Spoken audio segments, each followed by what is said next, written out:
When I arrived at Rydam in January 1951, I was welcomed by Major Clues.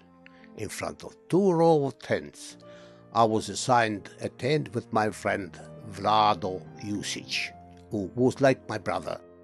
We had lived in refugee camps and had shared the same cabin on the ship to Australia, the MS Nelly. We were both Dalmatians.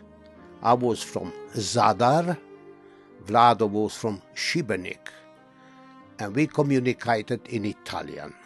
We were both 21 years old. In 1952, life became more present when my brother Vic joined our team. He was 20 years old. Rydam was called a major camp. It was a 4-hour drive on gravel road from Jindabyne via Ataminaby, then Kayendra. It had a telephone and a 2-way radio that was activated at a set time each day in order to maintain contact with flying camps. It also had a cabin, a shed where office work was performed, and a horse paddock. The horses, led by Herb, delivered requirements to remote camps. A Land Rover vehicle and the driver were always on standby. That's me on the bonnet with Vlado on the driver's seat. Our work was to erect trigs on predetermined peaks in order to form an interconnected grid of quadrilateral figures, so we could produce maps of the territory allocated to the Snowy project. That's Vlado again. The major camp at Rydam was like an octopus to service flying camps. That's me with a brush hook, cutting access tracks so provision could be supplied by pack horse. The horses could cross rivers, but there was one horse we called the Duchess, who was adamant when crossing waterway that their hooves would avoid getting wet, just like Vlado pictured there. In winter, crossing the river was not possible, so we had to build temporary bridges. I built many swinging bridges, such as this one over the Chumut River with me in the middle. This one over the GI River near Veranda Camp. This bridge spanned the Chumut River near Sioux City. That's my brother Vic. Another bridge over the Chumut River was constructed at Section Creek. Flying camps were made of a number of tents. That's me standing in front of the kitchen, storeroom and dining room. Everything is open. The major benefit of living in such an environment, after having spent many years in refugee camps, was having the freedom to choose your future. Living in a tent, there was no alcohol, with a small number of companions, all from different countries.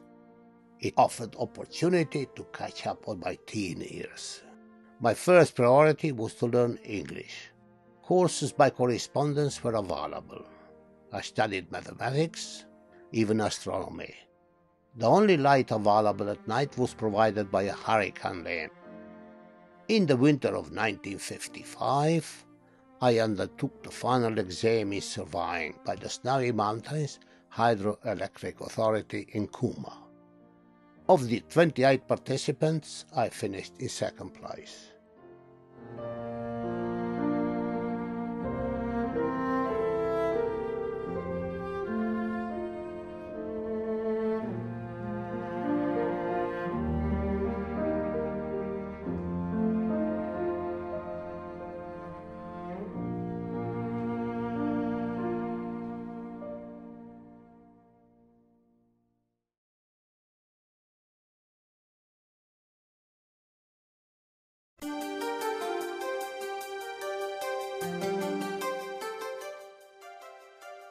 Welcome to the G-High. Have a rum, was the welcome by Major Clues when I arrived at Indi, his well-established survey camp, in May 1956.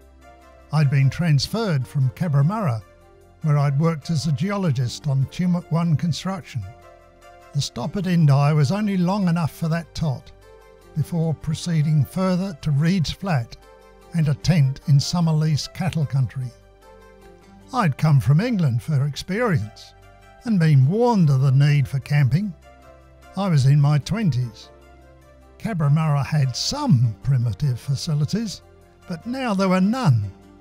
Gehi was the broad region with several camps on the western side of the divide for the Snowy Murray development. There you had to be self-reliant, for the conditions were tough and could be dangerous. The Land Rover easily lost traction. When the headlights reached ground level, it was time to abandon ship. I was called to follow an investigation engineer on a winding track further into the forested gorges. He pointed into the snowstorm. "We may build the dam there. Investigate." We established ourselves initially without radio. Bogong Creek became a driller's camp with nearly 20 men, none of them born in Australia. Old Gehi Camp had some motor mechanics who tried to make mud-lined brakes work. Films were periodically projected onto a whitewashed wall. There were several other possible sites for engineering works to examine as development ideas progressed. Some were only accessible by horse track, so that bread, meat and kerosene that arrived that way could be a mixed bag. This horse track's crossroads is labelled Tumut Pond, 3 days' journey. Investigation parties, including survey and hydrography, could become cut off by mud, snow or flood. Tin rations were held for an emergency. Survey also involved night observation with later retrieval of equipment. That surveyor went sick on me and was stuffed into a hollow log, while I walked out at night to get a stretcher recovery party. My work meant much lonely bushwalking in trackless country. 7 Mile Camp had a great view and a wood-burning Canberra stove, complete with oven. Windy Creek Camp was established with all supplies brought in by horse. It included a dugout as a bushfire emergency shelter. Slope stability was a repeated problem that could mean a road giving way or a whole hillside, resulting in a debris dam. Crossing a river might be by log bridge, by swing bridge or traveller as used in river gauging. Transport around the area was basically by Land Rover, and there were tricky river crossings. In time, an aircraft provided a link to Cooma, while a helicopter became a possibility.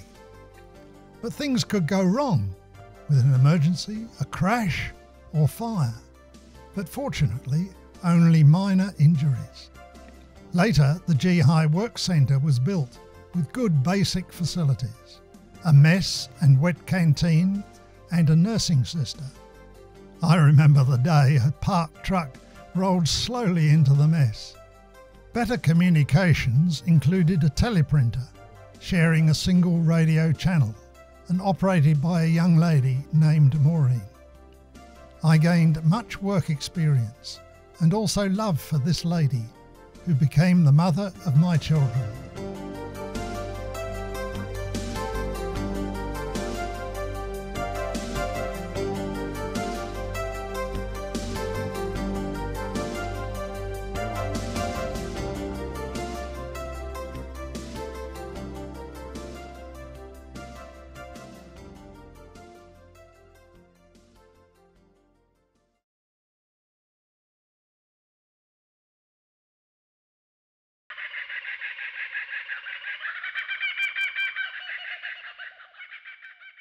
I arrived in Australia from Germany in February 1957, aged 20, to visit my sister Ingrid, who was very homesick. An amazing sunset greeted me on my arrival up in Cabramatta. Every morning after my arrival, I was woken up by an earth-shattering noise and the house shaking from a huge tonner crane, lifting new houses onto their foundations. A few days later, my sister introduced me to the operator of that machine, Hans Fischer, a tall, handsome and good-natured 28-year-old German. We soon fell in love. Later, I realized that my sister had planned and hoped for this to happen so that she could keep me in Australia. Hans took me to the Snowy head office where Mrs. Noszelski offered me a job waitressing at Alan Bend. I gladly accepted because I knew that my sister and family were going to be transferred there. I loved living and working in Alan Bend, enjoying everything from the bush with all the different birds to the Snowy River roaring over the boulders and the locals who made me feel welcome.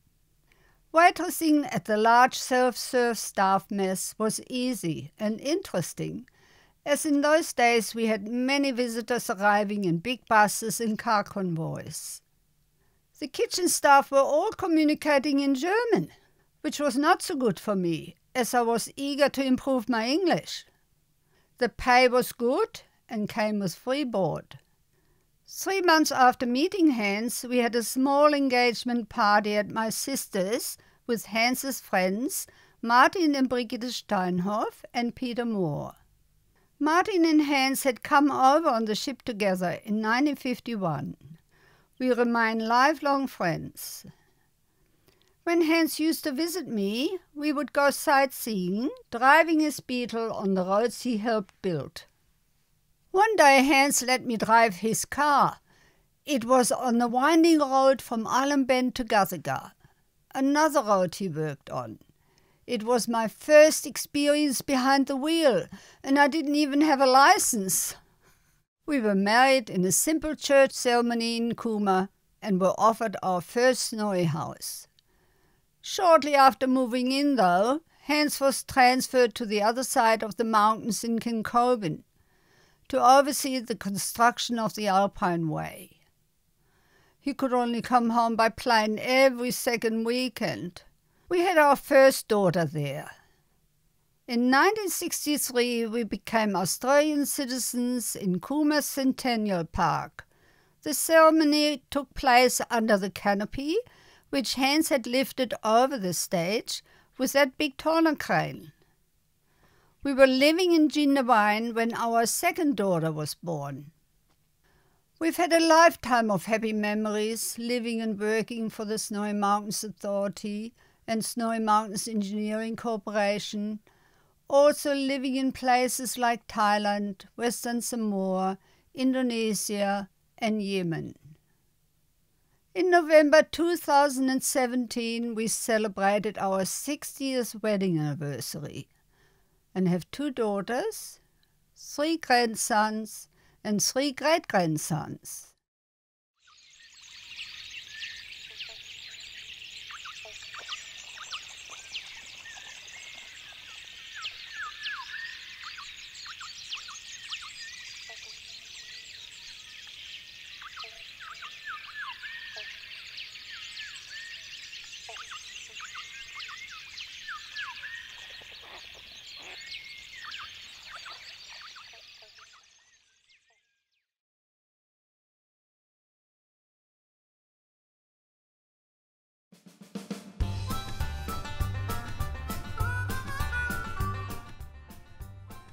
I was hired in Germany in 1951 to work on the Snowy Mountains hydroelectric scheme as part of a group of 52 Germans.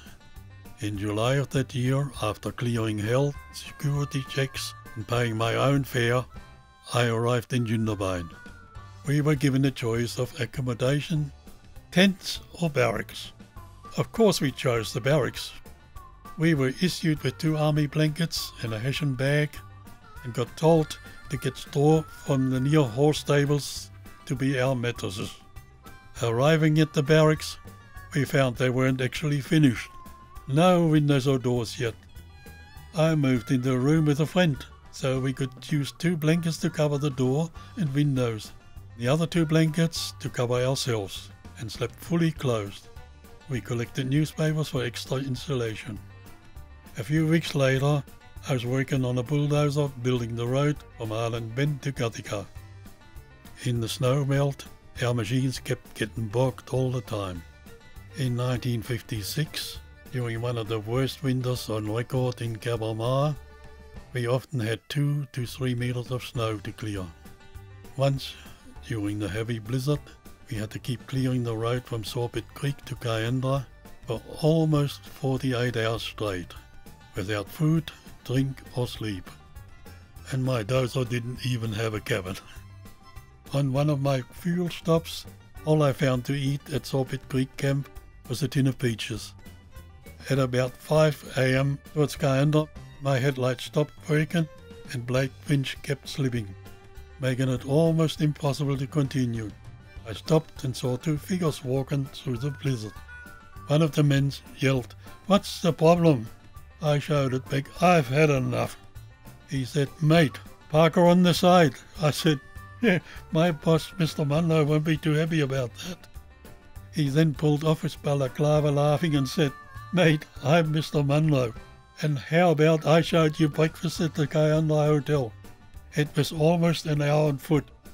I can tell you eggs and bacon never tasted better." There were so many times like these when I felt honoured and proud to be working on the Snowy with such great bunch of blokes, Aussies and many other nationalities, all pulling together. I met my beautiful wife Krista up in Cabramatta in 1957 when I was driving the corner crane, lifting the prefab houses onto their foundation. I worked on just about every road throughout the Snowy, and in later years also the construction of the Cooma Airport and Jindabyne pumping station. This is a photo of me and my 2 daughters at the opening of Cooma Airport. For 35 of my 90 years I worked for the Snowy, and it also took my family and I to places like Thailand, Western Samoa, Indonesia and Yemen. It gave me a truly adventurous and amazing life.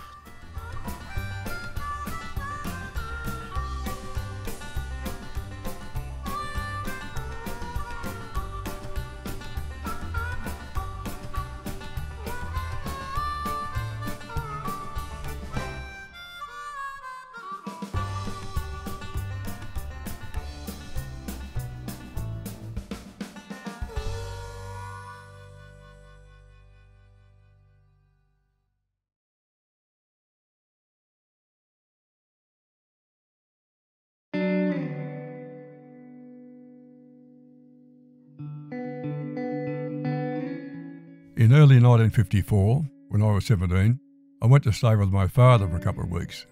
He was working at G-High. His job was to maintain the camp and the roads, and to report the daily river level and rainfall to Cooma by radio. He wanted to get me a job, but I was considered too young. The camp consisted of 12 empty huts. There was a single communal shower and toilet. A few months later, my father told me that there was a job for me. I was to help him maintain the camp and the roads. My first pay slip described me as a junior labourer, 17 years. The only access to the camp then was through a farm road at Cancoban and then into the National Park. It was only my father and myself living at G-High camp. I learned to drive. I taught myself by driving a Land Rover around the camp. Later I learned to drive the grader. It was a kerosene-powered grader of about 3 tonnes. Then the chief construction engineer from Cooma visited and said he was sending out a big new grader. He said that I could use the smaller grader. Later I progressed to driving the bigger machine. My father and I worked together. It was hard work, clearing rockfalls and trees off the roads. Every fortnight I had to send a job report to the Cooma office. There was no radio, but with a litre of fuel in the generator, we had battery lights until 10 p.m. I used to read a lot. I slept in a small hut with a steel frame bed, and later Cadpock mattresses were provided. Our bedding was thick grey blankets. Nobody used bed linen in the camps. My father did the cooking, and once a fortnight we drove to Corryong to get supplies. After I got supplies, we were able to eat well for a few days, but by the end of the fortnight, we sometimes got short of food. Once I swam across the river to eat blackberries. Another time my work lunch consisted of an onion and a lump of butter. On a couple of occasions, the flies got to our meat before we did, but we couldn't throw it away. Visiting workers sometimes stayed for a couple of days. During school holidays, my mother would visit with my brother and sisters. We swim in the river. We went to sleep at night with the sound of the river flowing over the rocks. Major Clues thought that I should be paid more, so they got me 5 pence per hour pay increase. He was a senior officer in the region. I continued to be paid as junior labourer long after I was out working alone in the hills, grading the roads. I enjoyed life in the bush.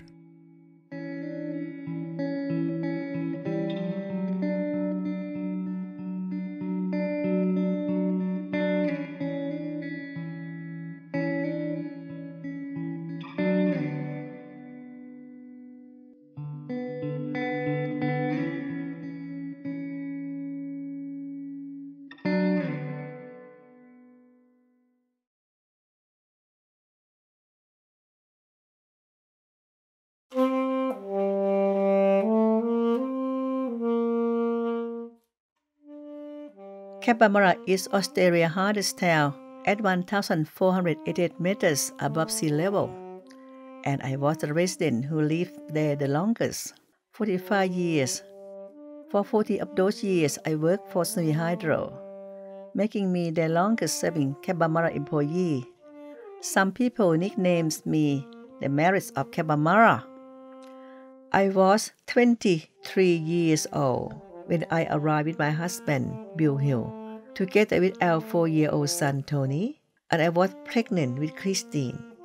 Bill and I married in my home country of Thailand. We both worked on the road project, where the Snowy provided expertise. Thanks to my father, I already spoke English. In Cabamara, our young family moved into a house with combustion stove in the old township. Bill had a job as plant operator, working on roads, clearing snow, driving the crane, and all types of machinery. During the first winter, I found it hard to breathe. At first, I didn't go out much because I was shy. But people were wonderful, and I became part of a close-knit multicultural community of about 1,000 people. After 2 years, Snowy Hydro built a new township, and we were given a new house, which became my home for the next 42 years. They also gave me a job. I started part-time as a cleaner. Tony and Christine went to primary school in Cabamara. Years later, all the kids there called me Auntie Lam.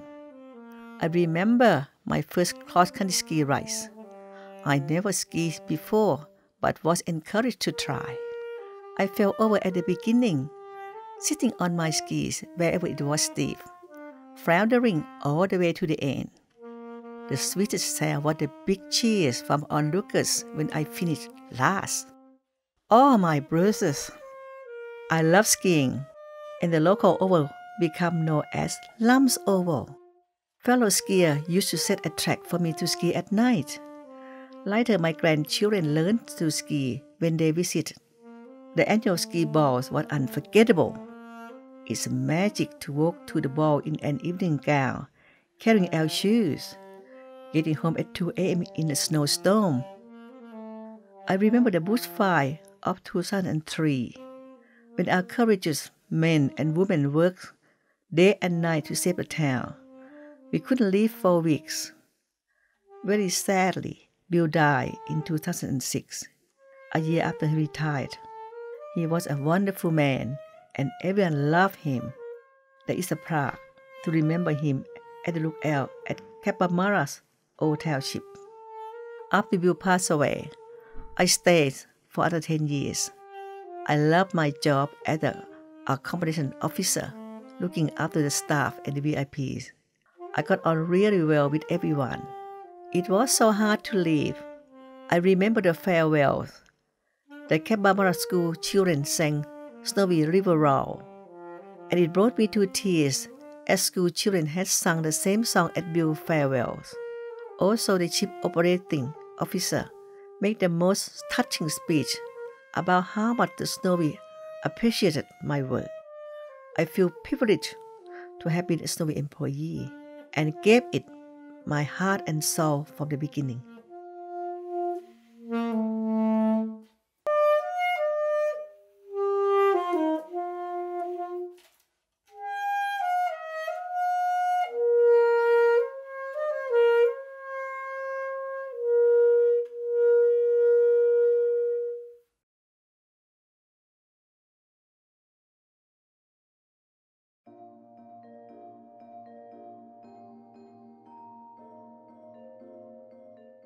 We moved to Cooma from Bendigo at the end of 1956, when I was 11 years old. Dad got a job with the Snowy as a mechanical inspector.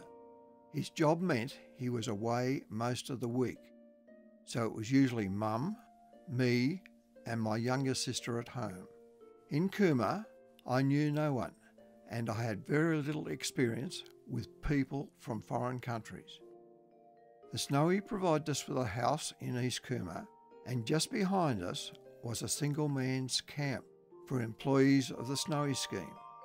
People there came from all parts of the world, and Mum got to know them because she worked in the post office, where they would come to collect their mail. We got to know Vince, an Italian bootmaker who worked as a security officer for the Snowy. We became his second family, and he would come over for meals. On one of his visits, he taught Mum how to prepare proper Italian spaghetti bolognese. He used garlic, mincemeat, and lots of olive oil.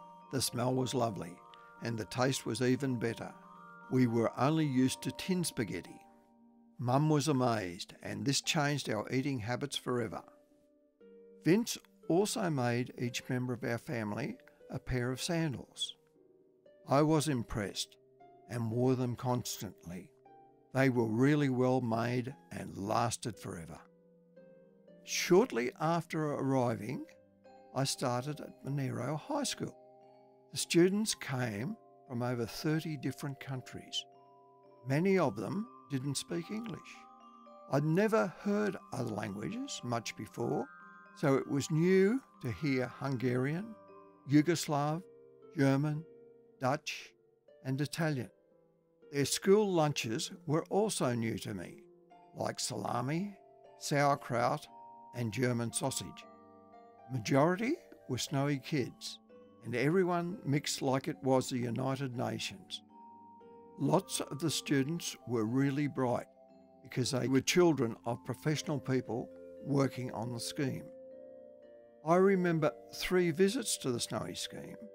Once, Dad took me and the whole family to an open day at Tumut 2 power station, where he had inspected the construction of the turbines. We went up a long tunnel inside the mountain. The equipment was massive. On another occasion, Dad took me to Junction Shaft, which is a junction of 2 major tunnels. We had to go down a lift, pretty scary, damp and claustrophobic for a 13-year-old. And I remember visiting Yukonbean Dam when it was under construction. We were at the viewing platform looking down on the enormous caterpillar tractors that looked like ants. There was an information board there, and that's when I remember understanding the scheme for the first time.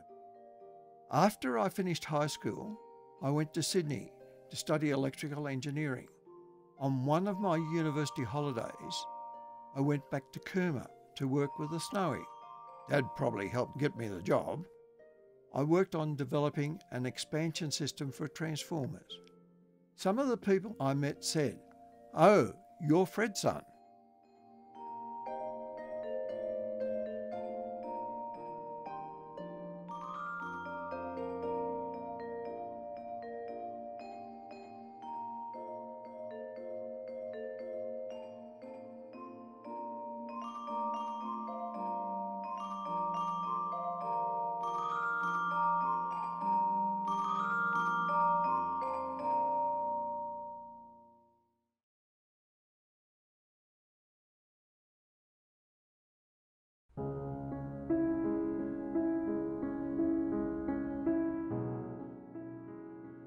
In 1955, I saw an ad in Amsterdam for engineering surveyors. It was for 2 years in the snowy mountains in Australia at twice my current pay.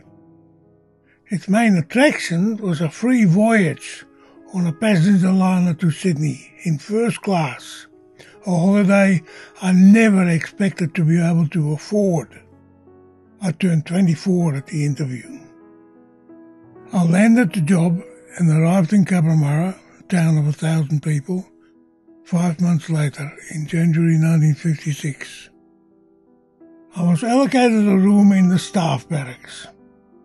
My new boss was waiting for me with a Land Rover and a trailer laden with tents, galvanized pipes, surveying gear and lots of wooden pegs. My crew were 4 chainmen, a German, a Czech, a Yugoslav and a Russian, with no English. I refused to speak their common pidgin German, insisting on pidgin English. My first job was a survey for a new aqueduct to collect water into Burns Creek from several minor streams about 2 kilometres away. This was in virgin bush.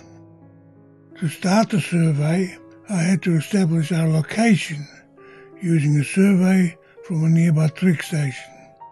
The campsite was on a ridge without water, and we used a pipe to get water from a creek about a mile away from camp. The plentiful wildlife consisted of snakes, wombats, and lyrebirds that were forever chopping wood, echoing our scrub clearing efforts. Each morning we climbed down 1,000 feet to Burns Creek, and at the end of the day climbed 1,000 feet back up the scree slope back to our campsite. I'm from the Netherlands, where the highest point is 1,057 feet above sea level. After having been pampered for 4 weeks on board the RMS Osova, that first week nearly killed me. I worked 12 days on, 2 days off, based in Cabramatta. The first winter in 1956 was severe, and the snow was up to the roof. We passed through a snow tunnel to get to the mess. I had my own Land Rover, but to go anywhere I had to pick my days. When the snow melted, or it rained hard, the roads turned to mud, and getting bogged was no joke. The rivers could also rise very quickly, blocking access.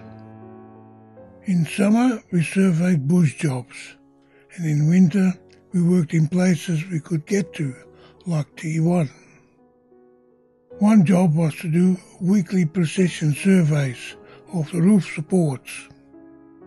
It would take a quiet Sunday of observations, and then 2 or 3 days to make the calculations in the office. No computers, just calculators and hard mathematics. My reason for staying in Australia? I met Dorothy on one of my weekends off in Cooma.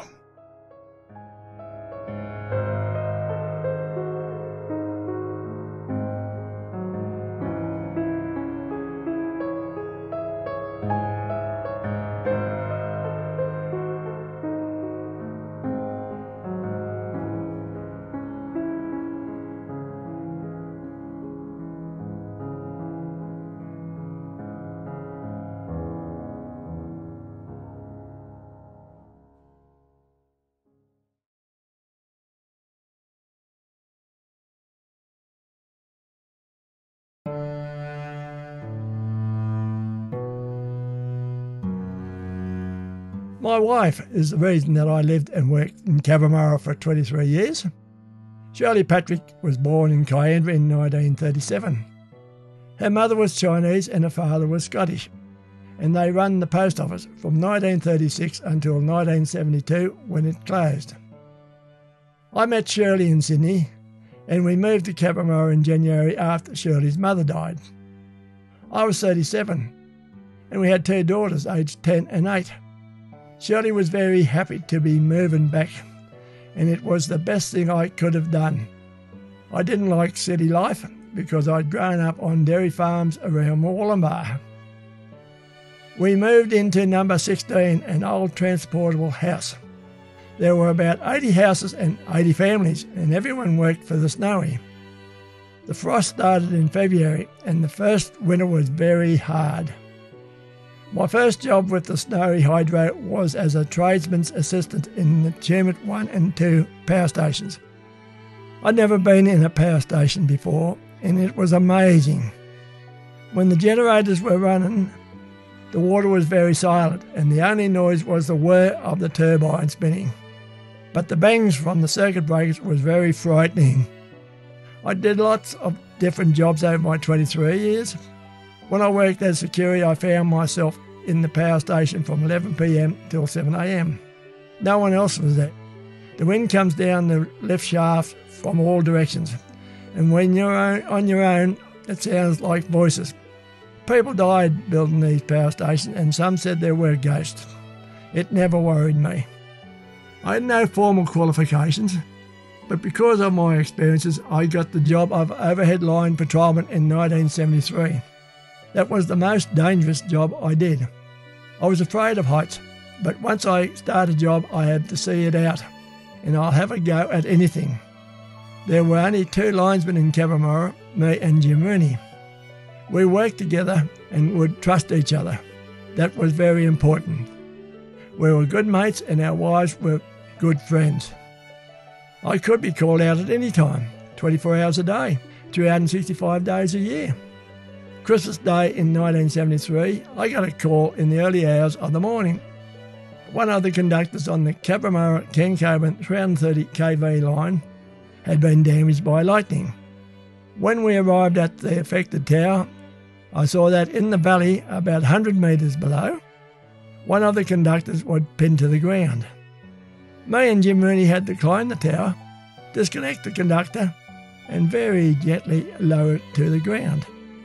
The biggest danger in the job is yourself. You have to tiptoe.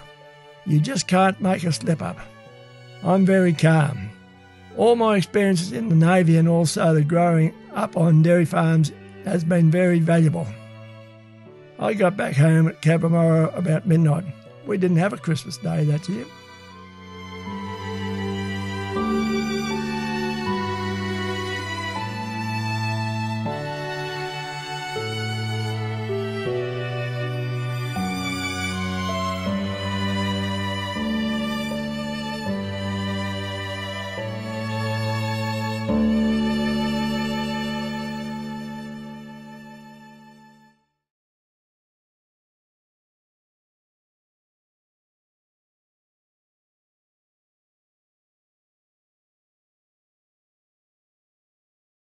This is a photo of me and Prime Minister Menzies.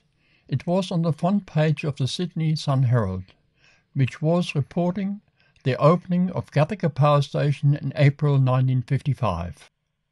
It was the first hydroelectric power station to be opened in the Snowy. I was 24 years old and employed as a junior operator. The chief electrical engineer told me, "Stand there and don't let anyone come through." He wanted me to protect a lot of sensitive instruments, and that is how I happened to be in the photo, not because of my pretty face. I came to Australia from East Germany, searching for peace. The 3 years after the war were hell, the worst years in my life. I arrived by boat and spent 6 weeks at Wonagilla Migration Centre, where I started to learn English. This part of my journey was photographed for an article by the National Geographic. Finally, in December 1953, I started work as an assistant electrician with the Snowy in Cabramatta constructing a diesel power station. The first time I went to Island Bend was when Gattaca Hydro Power Station was being built.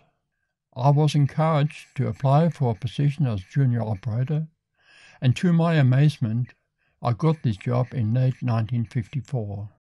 I couldn't understand why me, a migrant with not much English, got such a wonderful job. There were lots of Germans and German speakers, and German was our common language.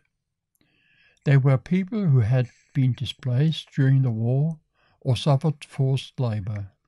People who had been fighting on opposite sides, now working side by side peacefully. We were working on a project which made sense and which would help industry and homes and make Australia a better place. I lived in the famous Jeepbrook at Highland Bend for 3 years. Lots of snow and wind, and there was a corner where lots of people drove off the road. I bought my first car, went skiing, sometimes for my work, sometimes for fun, and I was promoted to senior operator. I met an Aussie friend, Norm. He was a real Aussie who taught me Aussie bushcraft. We are still friends. I moved back to Kappamara from Gothica as both Tumut 1 and Tumut 2 power stations came online. The Commissioner, Sir William Hudson, insisted that all Snowy staff were polite to visitors. One quiet day at Kappamara, while I was off duty, a couple of ladies asked for directions. I politely invited the ladies to visit my power station. Yes, they would like that. To cut a long story short, one of the ladies became my wife and the other my mother-in-law. Heather and I raised a family at Kappamara and Cooma. The Snowy was good to me. After 30 years, I finished my career with the Snowy in Cooma. I look back now and consider my journey from Germany to the bush of Australia, from assistant electrician at Kappamara to Cooma, where my job was to monitor and direct the operations of all permanent works of the Snowy scheme. What a journey.